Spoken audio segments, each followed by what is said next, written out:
The most important resolution, in my humble opinion, is that of Convention 190, whereby the C.P.S.A. will now develop a campaign aimed at pushing for all governments in the Caribbean to not only sign on to but to ratify Convention 190, which deals with harassment and violence in the workplace.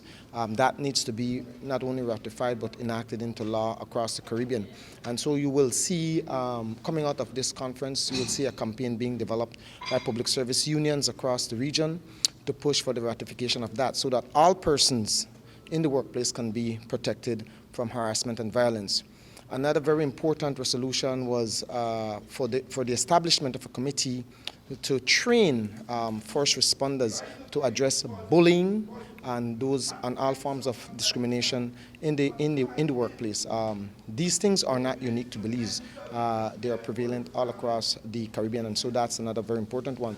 The third resolution, which came out of the Men's Forum, was for the Constitution to be revised to also acknowledge the Men's Committee. We were operating in an informal manner, so to speak, since we were not formally recognized in the C.P.S.A. Constitution. What we will see, the work that will continue coming out of this conference also will birth a revised constitution, which is expected to be ratified in Bermuda, who will be the host of next year's conference.